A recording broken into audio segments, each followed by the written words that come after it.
Welcome to the C.L.I.M.B. This is a show dedicated to helping singers, songwriters, and indie artists like you create leverage in the music business. What is leverage? It's a strategic advantage. It's the power to act effectively. And it's what you're going to need to get ahead in the new music business. Your talent and your potential, the diamond in the rough thing, used to work. It used to be the way to go, but now it's not. You're going to have to do a little bit more, whether you're a songwriter, whether you're an artist, to get ahead and to prove that what you do has value and that you're good. And when you have social proof and everybody else can see it, then you're going to get the publishing deal. That's when you're going to get the record deal, the booking agent, the management company, and all that's why we called it the C.L.I.M.B, C.L.I.M.B, creating leverage in the music business. You see how that all just smooth right together? That's a word, man.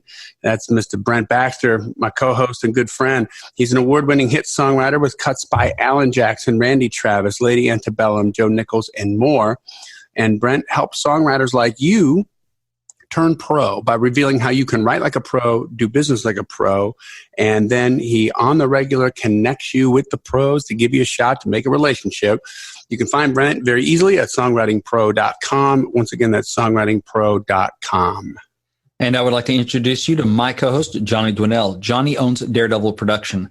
Daredevil has created over 25 national TV opportunities for their indie artists by making them discoverable. They've also created multiple tour opportunities, and through the power of digital marketing data, they've attracted a number of investors for their artists. Investors love money, or they love giving money when the numbers are good, and the numbers don't lie because numbers can't talk. And I kind of flub that, but it's true. Anyway, you can find Johnny at daredevilproduction.com. That's production, singular, no S. And there's no S because there is no other Johnny D. And Johnny D, I need some more coffee. Yep. Right. Yes, you do. How you been, brother? Busy, chasing 5 kids around. It does that to you, but life is good. One-legged man in a butt-kicking contest? Exactly. But life is good, man. Well, right on. What are we going to learn today, sir? We are going to talk about, and this is a question that's coming through the C.L.I.M.B community, through Songwriting Pro community from time to time. How long should it take you to write a song? There we go. Is there such a thing as writing it too fast or too slow? And so I figure if one person worries about it and wonders about it, then probably a lot of people out there who wonder about this. So we're just going to dive in. I'll give you my take on it. How long should it take you to write a song? Well, stay tuned. Here's how long. Yeah. Well, first, let's get to some business then, get that out of the way. The C.L.I.M.B podcast is proud to partner with disc makers who have been supporting indie musicians before indie music was even a thing. When you're ready to make CDs, DVDs, vinyl, or distribute your music and videos with customized USBs, discmakers.com is the only place you need to go, and that's discmakers.com. That's right. And while you're there, click on the Guides and Resources tab and download some of their excellent free guides. They've just revised and expanded their home studio handbook, which has a ton of great advice and information for newbies and for studio veterans. You can find them online at www.discmakers.com or give them a call at 800-468-9353. That's 800-468-9353. That's awesome. And join the C.L.I.M.B community if you haven't done so already, guys. We are about to break 1,000 on that. We probably already broke 1,000 by now. By the time this airs. Yeah, by the time this airs. Every week, get brand new people in there. Everybody's really warm and welcoming, and they're asking questions and they're answering questions, and Brent and I are too. So it's a great place to kind of get into an active community. It's about songwriting. It's about marketing. Just be good boys and girls or you will be roadhoused. We want you to subscribe to the podcast wherever you like to listen to your podcast. So that's right. Make sure you get every single episode in line, and that way you can consume them the way you want. Take 30 seconds, leave a rating and review. And then the last thing is the best compliment that you can give Brent and I would be to tell somebody about it. If it's an episode that spoke to you or the whole podcast, you're loving it, then shout it from the treetops. Tell a friend, put us out on your social media, let people know why you like it, and they're going to check it out too. Is that right? That is right. I think we actually do have a review that we're going to share here. We normally hop on over to iTunes, but this one is actually from Stitcher. That's right. Thank you to all you Stitcher heads, Stitcher folks, Stitcherites, Stitcher, and stuff. Stitcher britches. Stitcher. I like Stitcher britches. Stitcher I just rolls off the tongue. Oh, you Stitcher britches out there. I said britches as in pants. Don't There you Slap go. an E on this episode. This is actually, complete transparency. This is actually from a good friend of ours, Miss Neil Schuyler. Hey, Neil. 5-star review. I've produced her. You've written with her. Mm-hmm. It says, behind the scenes information. Johnny and Brent are smart and to the point. I love these podcasts. Funny, too. Oh, that's good. Well, thank you, Neil. What does she mean? Like we're amusing? I'm funny to her? Like a clown? Like am I amusing? What, do I amuse you? You think I'm funny? Like a clown? That's right. Oh, deep cuts. So let's talk to me. Like how long is it supposed to take to write a song? Well, Wondering how much time I need to set aside. Here's my answer. Mm-hmm. Writing the song takes as long as it takes. Thank you. All right. Well, okay. Let's read the outro. Tell your friends. Climbing. No. We'll see you at the top. So here's the deal. So you're listening to this. So you're climbing and you're on your journey and you're listening to podcasts and you're probably reading blogs and Facebook groups and whatever. And you probably run into people who give some really shoddy advice. Like I've seen it out there. People's like, it should only take you 30 minutes to write a song. It should only take you this long to write a song, or it should never take less than 3 hours to write a song, or all that stuff. Listen, that's BS. You need to ignore them. They're not correct, and they're not being helpful. Okay? There's a lot of bad advice out there. So I don't want you feeling like you're less of a songwriter or not a real songwriter if it takes you 25 minutes to write a song instead of 20. Okay? Just put that on the shelf. You don't need to worry about those people. Don't know what they're talking about. Just putting that to rest. Okay? Yeah. Or they say it should take 10 hours to write a song. No, it takes as long as it takes. Yeah.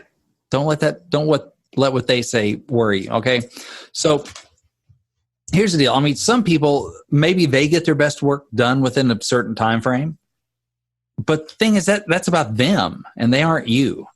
You should take as much time or as little time to write a song as the song dictates. I'm going to give you a couple little stories. Okay. A couple of examples. Some classic country songs. Stand by Your Man, but not by your clock, okay? So hopefully you've heard the country standard, Stand by Your Man, written by Tammy Wynette and Billy Sherrill. You know how long it took them to write Stand by Your Man? It took them about 15 minutes to write Stand by Your Man. I think it's crazy. Yeah. But you know what? They aren't you.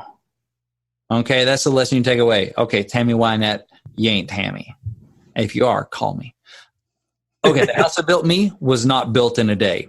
Tom Douglas and Alan Shamblin kept going back to The House That Built Me, periodically for several years before they finally got it right and got it recorded. And it's a new country classic, a new standard that won both the ACM and CMA Song of the Year.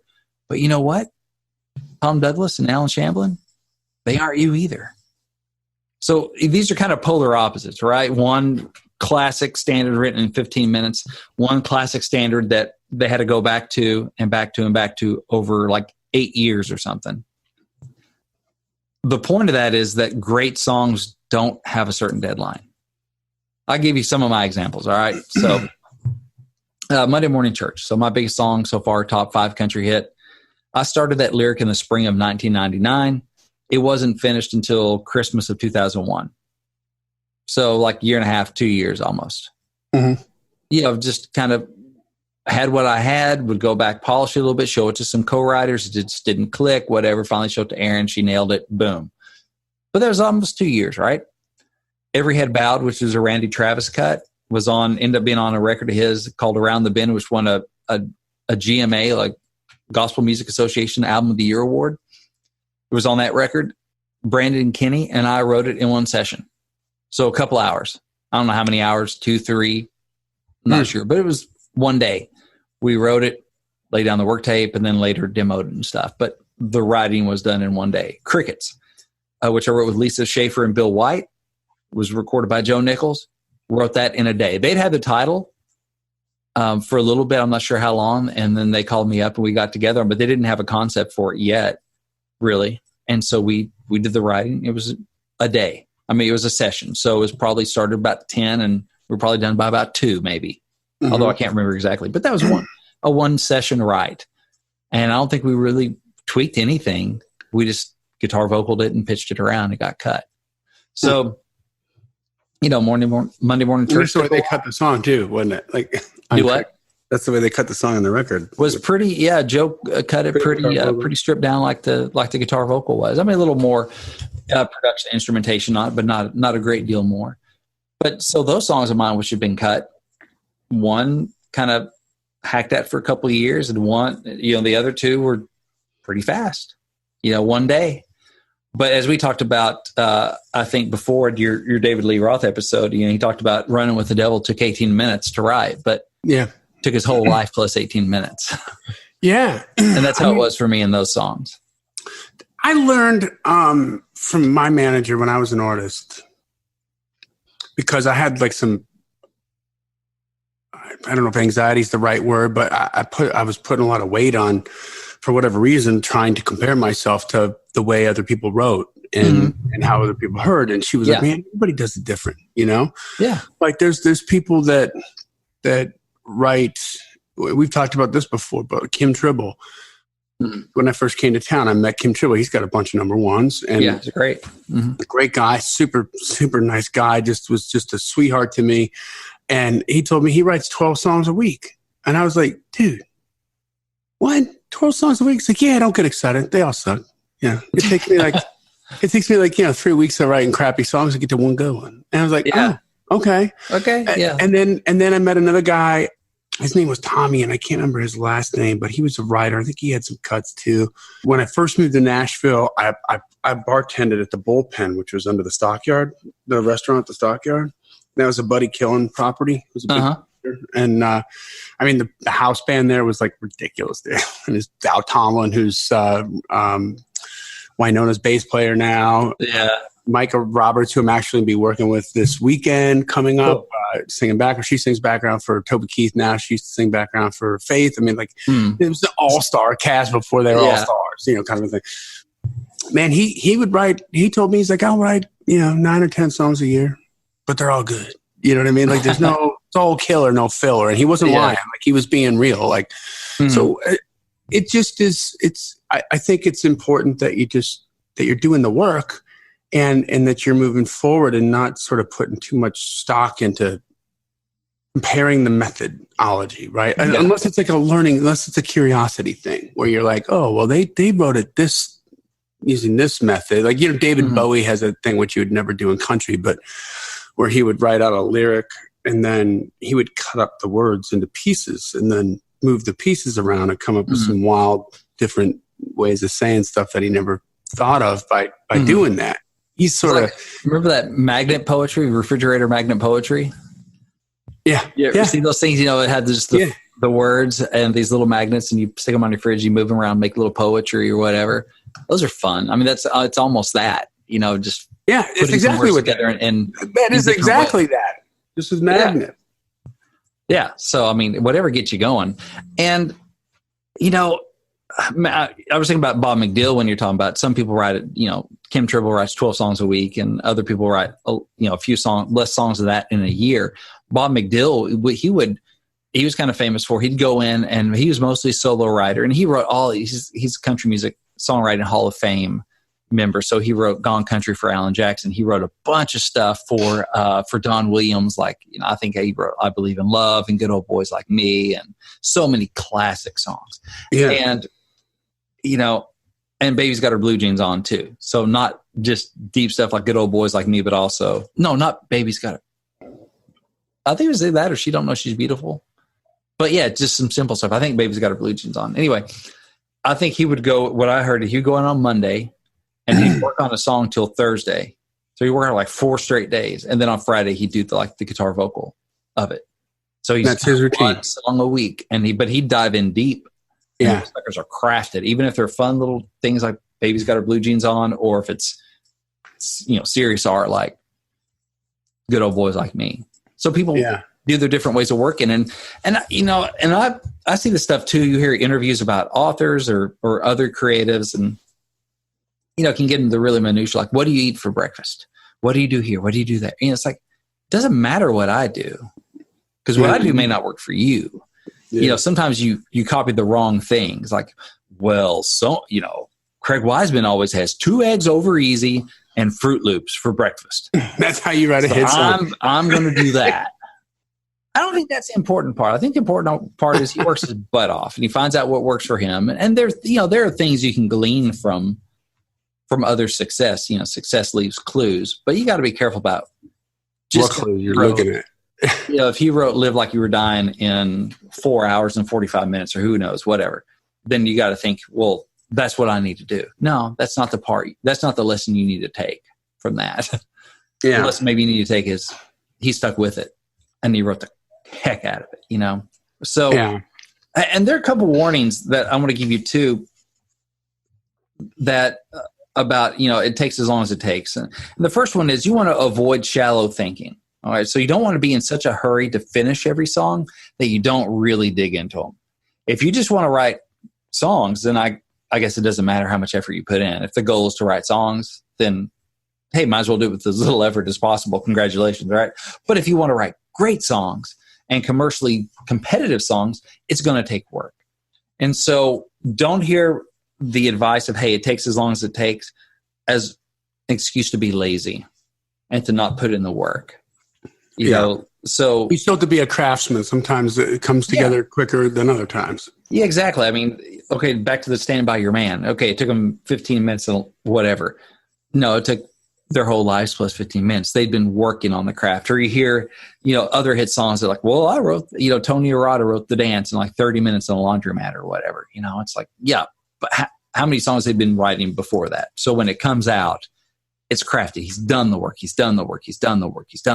Yeah, he knows how to craft. Hey, my first songs, I've never taken me over 30 minutes to write a song. Okay.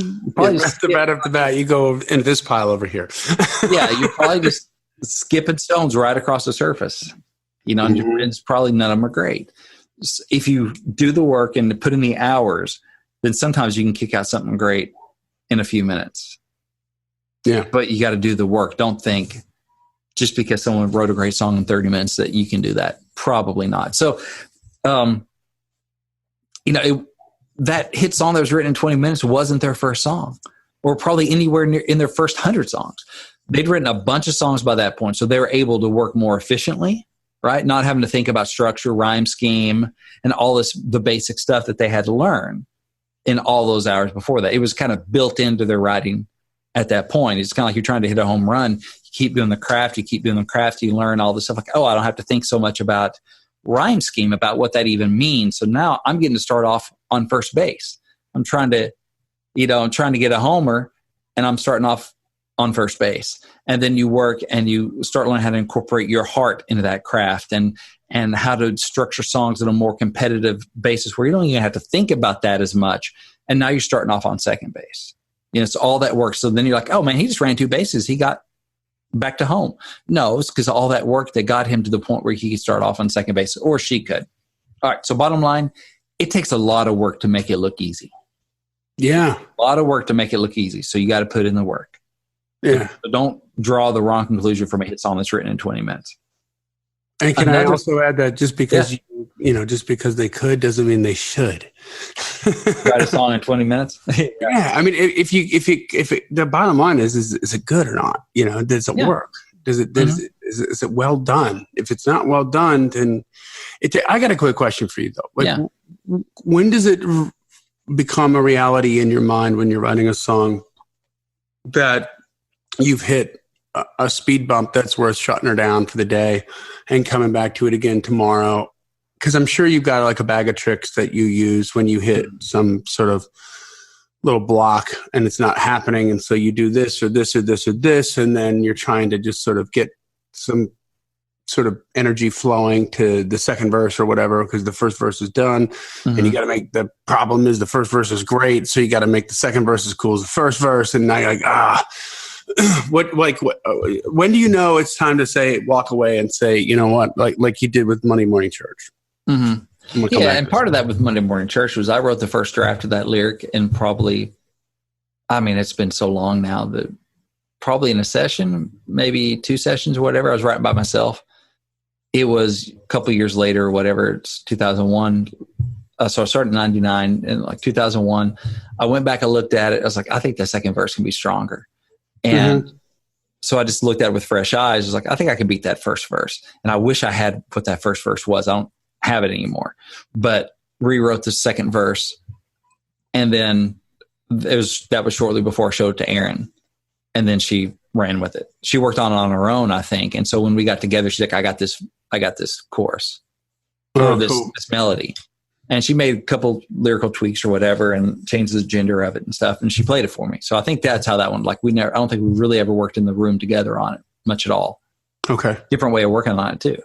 Yeah. Some of the other stuff I mentioned, the Randy Travis cut, we wrote that in the room based on a title. Didn't really have a concept yet. Crickets, title, no concept, worked on in the room together, three of us. So it works different ways. So as far as like, when do I know to shut her down?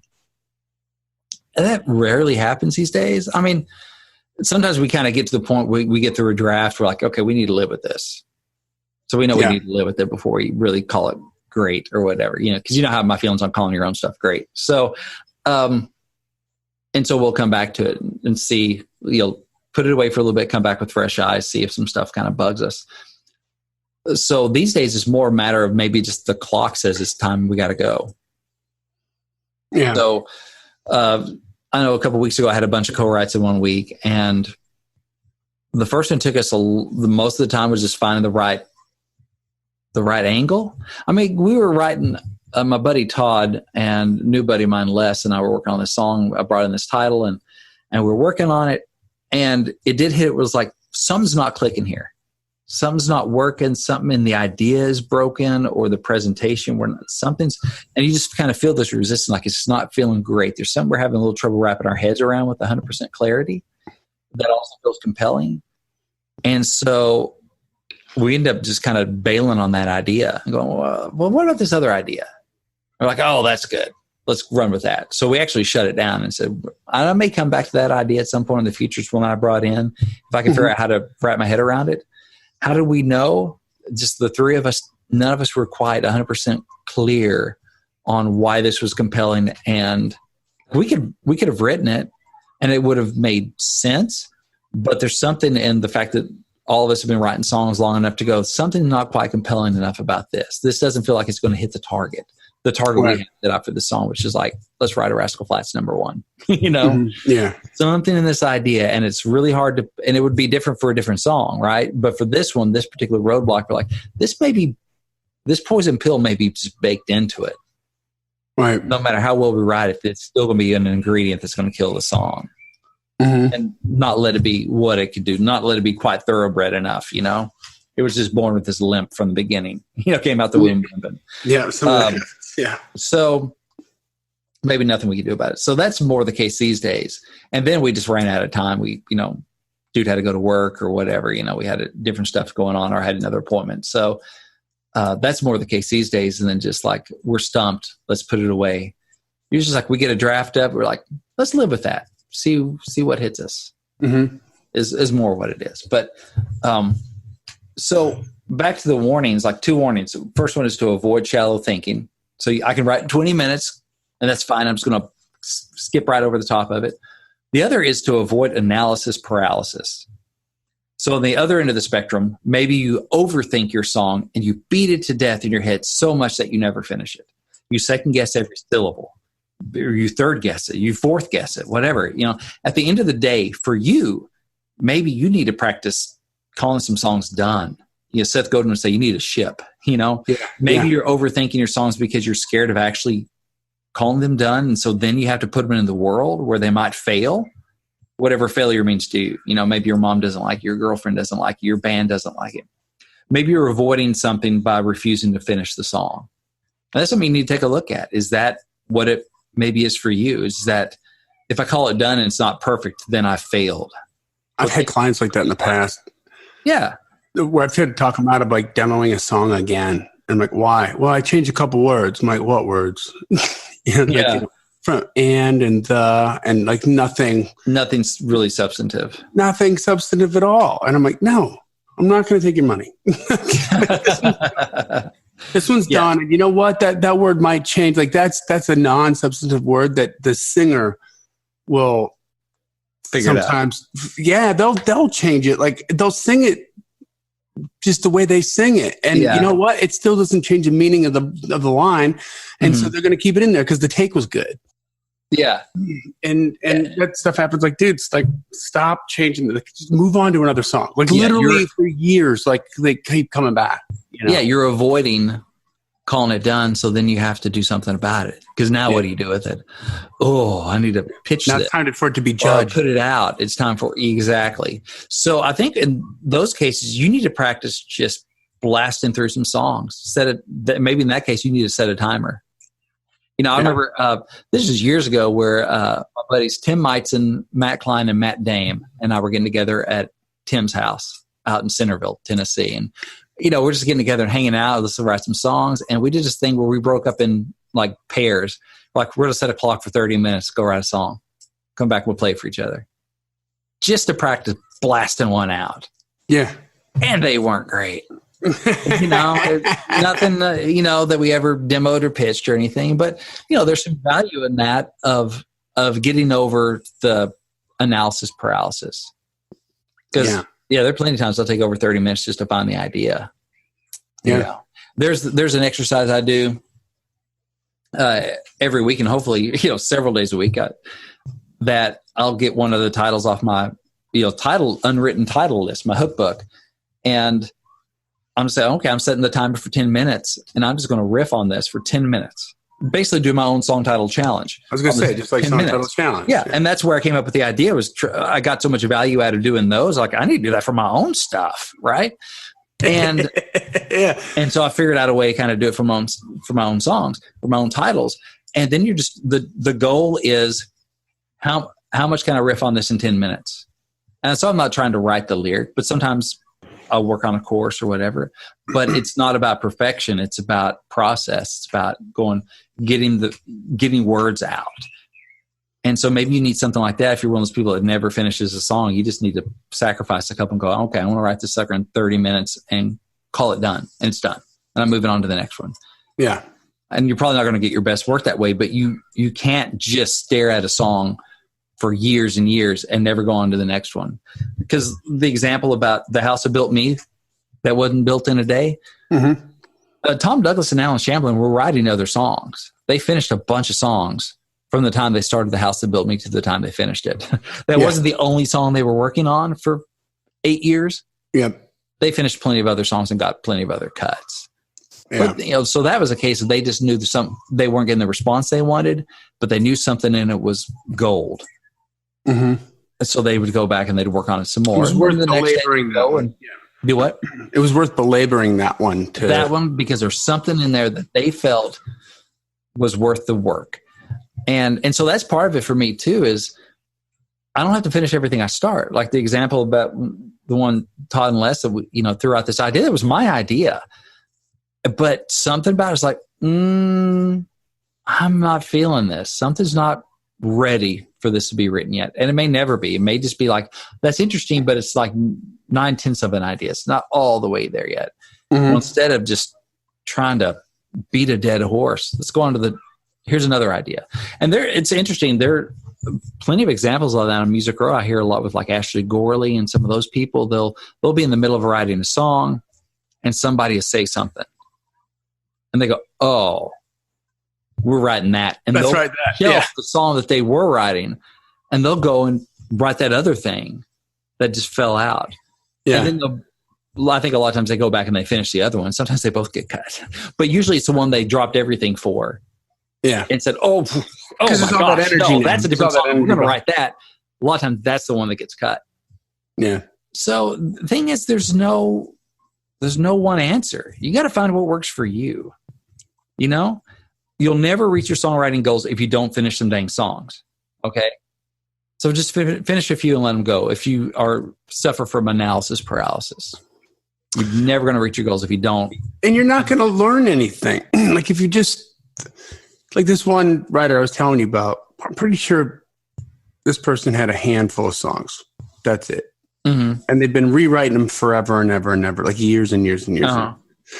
Because if I don't get these done perfect, I'm not going to move on to the next ones. But but then you're not learning. You're not getting your 10,000 or David Lee Roth said 30 or 40,000 hours in. Well, you are, but you're only doing it on like 30 songs. Yeah, but so it's just fail, right? It's not, there's no new pitches. There's no new play. There's no new nothing. And it's like not helpful. Yeah, it's not helpful at all. And maybe you go and write 50 other songs other than that one that's got you hung up, and you come back to the one that's got you hung up, and then you're going to be like, oh, this is what was wrong with it the whole time. Like, or you go, oh, wait, I don't even know. Because even if I polish it, you know what it still is. Here's why I was having a problem writing it, because this doesn't need to be written. This doesn't need to be written. Right. And that's what we did on that one song that we said, let's write something else. And I went to the bathroom, and as often happens, you think of another idea in there. Like, oh, well, I got this other idea. Why don't we throw this out? You're like, oh, yeah, that's great. Okay, let's write that. Yeah.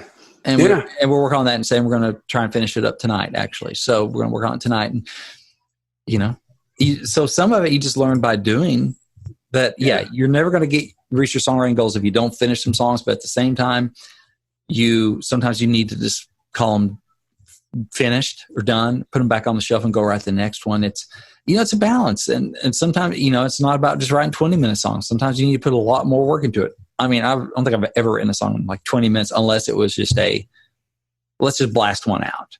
I've never done my best work in less than an hour. I've written a couple in 20 minutes. One of them really sucked. One of them was like really good. There you go. And it was like a blessing. You know what I mean? It just kind of came to me.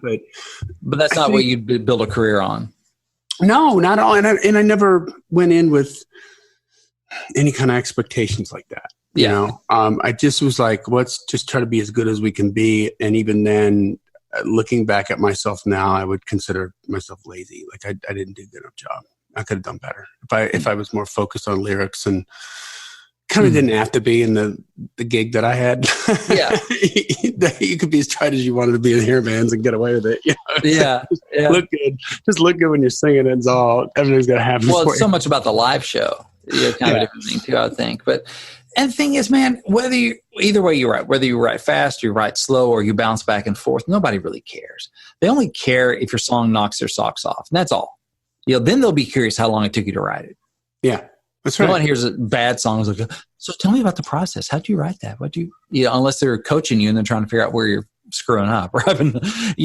So you do you, and you'll do just fine. And that's the thing. And try some different ways of doing it to see what gets your best results. Don't think that the way you've been doing it is necessarily get you your best results if you haven't tried any other processes for that.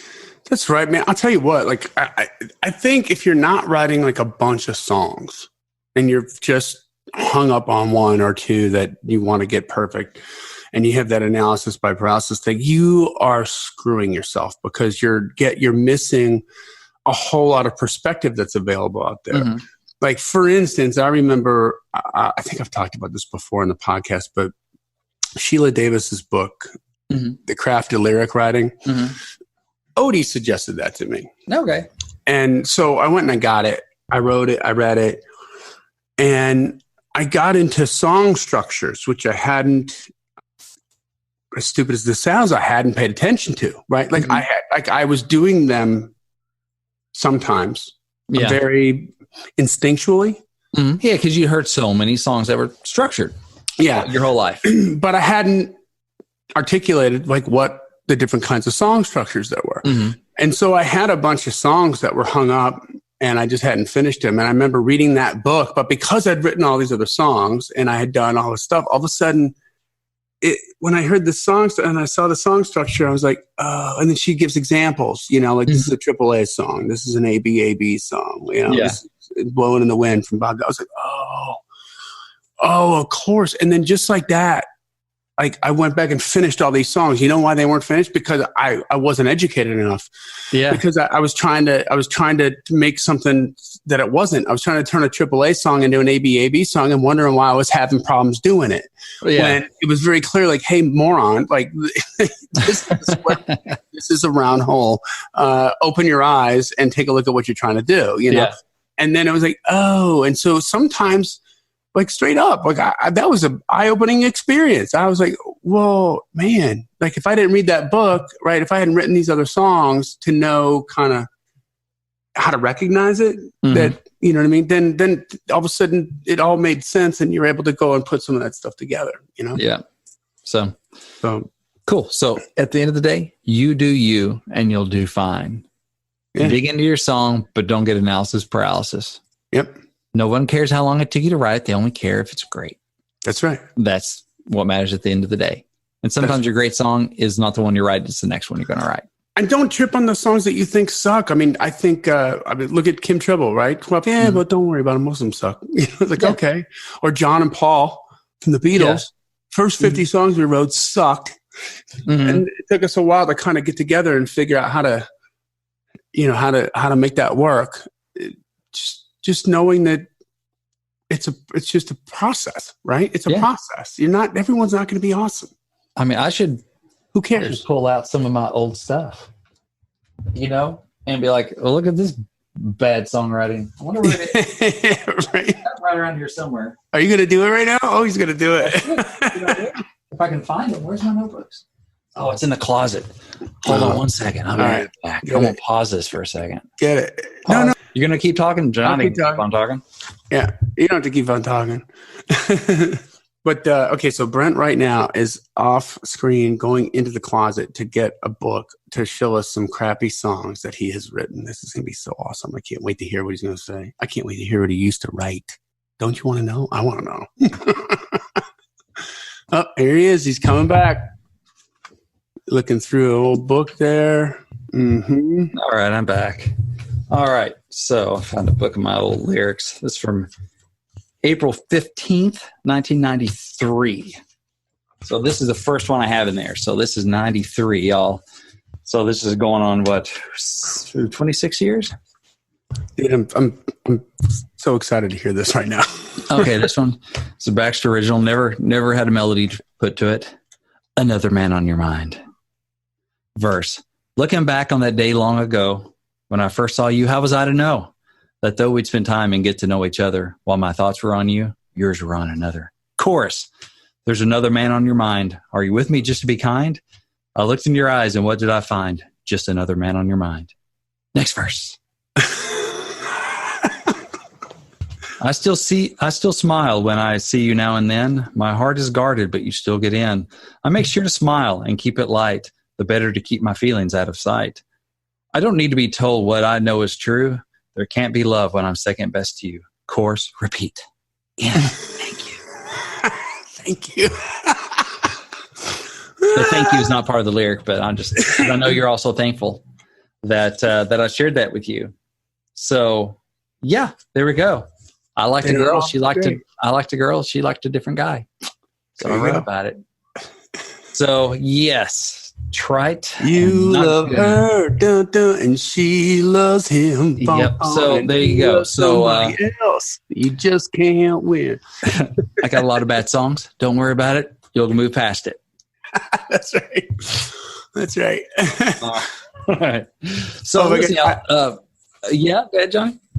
What's that? Oh, I was going to close her down. Do you have something? Well, I was just going to say one more thing. I was going to say, through the luxury, if you will, of the catastrophe of migrating a website, which I migrated from like this one server to another server at the company that I host it with, and they screwed it up. It's like something weird happened, and so a bunch of my first blogs like are gone. Like they're gone, and some of the other ones are like.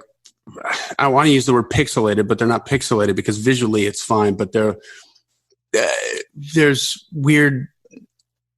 There's not letters like where they're supposed to be, or punctuation where it's supposed to be. There's something else there, like an icon or a picture or something. It's weird. It's unreadable, and I have to go back and redo it. But I'm kind of happy about that because if I go back and read like my first blog. Compared to like the last blog I did, it's night and day, because you just kind of find that groove that becomes you with the writing and stuff. So it really is just about just crank it out. Just keep cranking it out and you'll start to really get a perspective on, you'll know when you're done. You're like, that's a B song. It takes a while to get to that point, but yeah. So that's all. All right, y'all, as a reward for sticking it out and listening to my first lyric, I have a gift for you. It's called Think Like a Pro Songwriter. It's a free ebook, and it just shares some of what I've learned in my however long now I've been in the music business. You can get it for free. You can download it at giftfrombrent.com. Just tell me where to send it. I email it right out to you, and just has some helpful stuff in there, like how do pros know who's looking for songs so we can get songs to them, how you can get on a music publisher's radar, that kind of stuff. So it's helpful stuff if you want to turn pro. Giftfrombrent.com. There you go, guys. So it brings us to the end of another killer C.L.I.M.B episode. Join the C.L.I.M B community if you haven't done it. Subscribe to the podcast so you get all the episodes in there and you don't have to worry about what we're marketing to you. Take 30 seconds, leave a rating and review. We'll read it on the air. We'll make you famous. And then finally, if it's touching you, if it's giving you the feels, if you're learning, if you're inspired, if you're entertained, then please tell people about it. Put it out on your social media. Tell a friend, because the only reason we're doing this is so we can reach people. We want you to win, and that's why we want you to keep on climbing. And we'll see you at the top.